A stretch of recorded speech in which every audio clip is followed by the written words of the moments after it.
Salut, c'est Tom de la Photo Avenue. Aujourd'hui, c'est une revue d'une photo.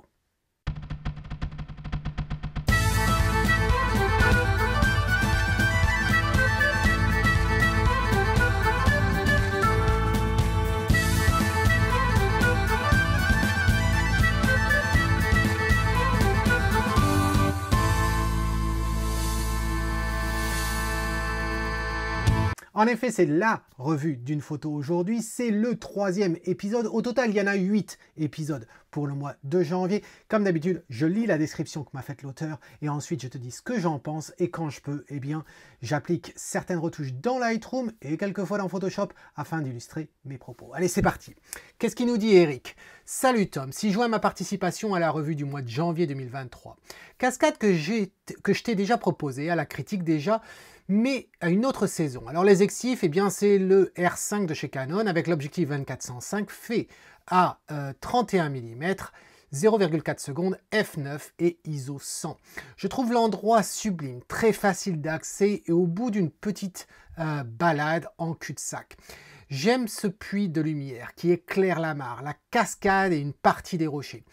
Ça crée un contraste de couleurs et de textures très intéressant.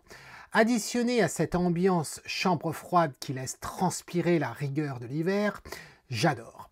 Sur place, j'ai trouvé ça sublime et une fois sur l'ordi, comment faire pour faire ressortir tout ça? Donc voici ma compo, mon expo, mon développement et j'ai hâte d'écouter tes conseils pour sublimer tout ça. Bah, éteignons la lumière pour voir. Écoute Eric, moi je la trouve déjà très bien ta photo, bravo. Je t'avoue quand je l'ai regardée, eh bien je me rappelais pas l'autre version de cette cascade prise à une autre époque, ça m'avait pas marqué. Celle-là, je suis pas prêt de l'oublier, fais-moi confiance. Alors pourquoi je suis pas prêt de l'oublier? Ben parce que effectivement, on aime tous on aime plus ou moins la neige quand même, on aime bien aussi les stalactites que l'on a là, la neige gelée, etc. Les cascades qui coulent un peu, mais autour, il y a du gel, on aime ça, c'est une ambiance qui nous plaît. En plus, ton idée d'avoir une photo relativement froide qui rappelle justement l'hiver, et puis ce puits de lumière, c'est-à-dire, il faut traduire ça par lumière directionnelle, j'adore. Après, est-ce qu'elle est bonne comme ça? Ben oui, elle est pas mal du tout comme ça, mais je pense quand même qu'il y a quelques points que l'on pourrait améliorer. Alors, de quoi je veux parler? Ben, tout d'abord, le nez au milieu du visage en quelque sorte, c'est ce triangle ici. Là. Si on zoome dessus, voilà ce triangle-là. En soi, il n'a rien de méchant ce triangle. Le problème que j'ai, c'est qu'il est au milieu, il est relativement visible, c'est le cas de le dire, parce qu'il est blanc, certes, il y a quelques pierres qu'on voit apparentes, mais il est quand même très blanc, et si on s'amusait à réduire la luminosité de ça, eh bien, je trouve qu'on tombe très vite dans du gris, et bref, j'ai l'impression que mon œil constamment va au centre ici, plutôt que de passer du temps sur la cascade. Donc ça, c'est quand même dommage. Je trouve que les stalactites sont beaucoup plus intéressants que ce triangle blanc, et du coup, passer autant de temps sur le triangle blanc m'embête. Ensuite, si on part sur l'idée effectivement d'un puits de lumière, donc de cette lumière directionnelle, ben, je trouve que tu t'en sors plutôt bien. Hein. On a certes de la lumière ici, on voit qu'ici c'est plus sombre, etc. Tu as assombri le devant. Par contre, t'es pas allé jusqu'au bout parce que regarde la face de ce rocher ici. Pourquoi ce rocher-là serait éclairé? Si j'essaie de lire en fin de compte la provenance de la lumière, ça serait quand même au-dessus. Et peut-être qu'il tombe comme ça directement dans l'eau comme un puits. Or, à ce moment-là, eh bien, cette face-là du rocher ne devrait pas être illuminée. Le dessus, certes, le blanc, là, cette partie-là, certes, mais ici, je ne le crois pas. Et cette logique, en fin de compte, je crois qu'on peut l'appliquer à ta photo. Je pense qu'il y a plein de parties, en fin de compte, si on part du principe que la lumière vient du dessus des rochers, à ce moment-là, eh bien, je pense que ces rochers-là, on pourrait les assombrir, laisser le blanc ainsi ressortir davantage. On pourrait éclaircir aussi eh bien, les parties ici. En fait, à chaque fois que ça fait des perchoirs, en fin de compte, des rebonds comme ça dans la texture de la roche, et qu'il se trouve qu'il y a de la neige, c'est normal, puisque l'eau est tombée et c'est gelé. Donc, ça veut dire que si la lumière suit le courant de l'eau, eh bien, là où c'est gelé, ça va être éclairé.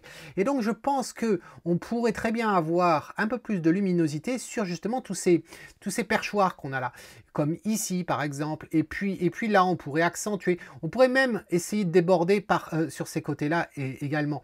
Et je pense qu'en assombrissant ces parties-là et en éclaircissant les autres, je pense que ça va ressortir. Idem pour l'eau ici, je pense qu'on pourrait accentuer la lumière de l'eau et qui coule, hein, celle-ci, et en même temps, eh bien, éclairer cette partie-là de l'eau, même si j'aime beaucoup cette couleur que l'on a là, je pense qu'on pourrait accentuer la luminosité parce que si c'est un puits, eh bien, l'eau devrait être éclairée.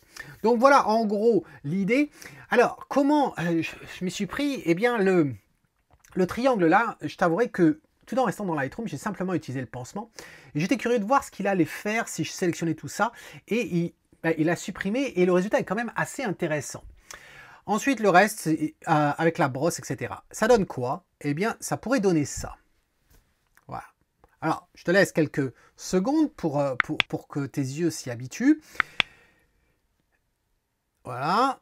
Regarde en bas là, tu t'aperçois à quel point on a récupéré de l'ombre, on a gardé le dessus lumineux par rapport à la direction de la lumière. Idem ici, on a récupéré quand même un petit peu de lumière. Tu remarqueras que j'ai accentué la luminosité également ici.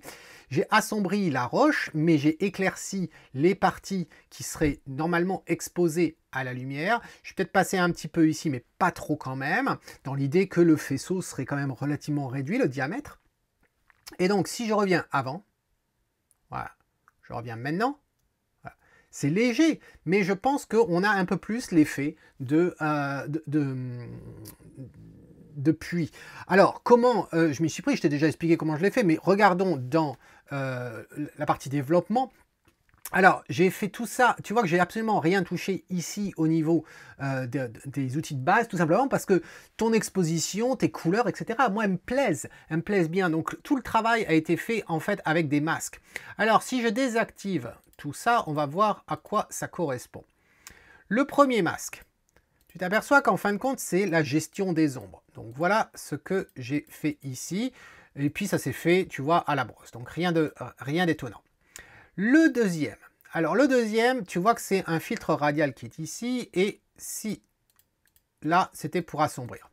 Et c'était pour assombrir au départ parce que, je t'avouerai que je ne suis pas retourné dessus, c'était à cause de la neige. Donc c'est pour ça que je l'avais mis. Et puis je pense que ça fonctionne quand même encore en laissant. On va voir. Peut-être que j'aurais pu le supprimer. Déjà, tu t'aperçois que j'ai utilisé le pansement déjà pour supprimer ça. C'était bien sûr pas dans un masque, hein, c'était dans une étape tout à fait au début. D'ailleurs, ça devait être la première. Ensuite, le masque 3. Alors, le masque 3, tu vois que c'était pour assombrir justement ces rochers, mais sans assombrir en fin de compte la neige. Voilà. Donc, si on part du principe, encore une fois, que la lumière, elle est au-dessus, la source lumineuse est au-dessus de cette falaise, eh bien, à ce moment-là, on peut considérer que la falaise elle-même n'est pas éclairée, mais les rebords qui prolongent, qui sont plus en avant, eux le sont. Donc, voilà l'idée. Ensuite, le masque 4, tu vois, ça a été donc, on s'est intéressé aux ombres, maintenant on s'intéresse à la luminosité, et tu vois que j'ai même éclairci, en fin de compte, ce rocher-là en bas à droite. Donc, je pense que ça redonne un peu plus de punch. Et le masque 5, ça a été pour retravailler justement sur les ombres de devant. Voilà. Donc, maintenant qu'on a tout ça d'activé, si je reviens sur le masque 2, ouais, je le laisserai. Donc, voilà ce que ça donne. Je reviens, je te mets les deux affichés comme ça, côte à côte. Et puis, c'est tout, mais félicitations en tout cas parce que ta photo est quand même très très bien. Ta compo, rien à dire, je la trouve très sympa comme truc. Tu remarqueras que j'ai effectivement retiré, il y a certains points de neige, par exemple ici, là, où j'aime bien, moi c'est ma petite manie que les bords des photos, en fin de compte, n'y ait pas de choses qui attirent le regard. C'était pas très important, mais voilà, j'ai décidé de supprimer ça. Il y avait aussi de l'orange ici à cet endroit-là, donc j'ai décidé de le supprimer. Et puis il y a certains points, par exemple ici, là, le petit point de neige parmi le trou noir que j'ai décidé de retirer. Voilà, donc il y a différents petits points comme ça, mais je pense que dans l'esprit, ça reste en fin de compte la photo que tu avais au départ. Je pense aussi que c'est fidèle à ton idée de lumière directionnelle, de couloir, de puits comme ça de lumière. Dis-moi ce que tu en penses dans un commentaire. commentaire, toi et puis tous ceux qui regardent cette vidéo, qu'est-ce que vous en pensez? Est-ce que vous trouvez ça intéressant? N'oubliez pas, bien sûr, de mettre un pouce, ça aide énormément à la chaîne, grâce à l'algorithme de YouTube, etc. Et en attendant le prochain épisode, c'est Tom qui te dit, si tu aimes ce que tu vois, eh bien fais comme Eric, capture-le. Cheers!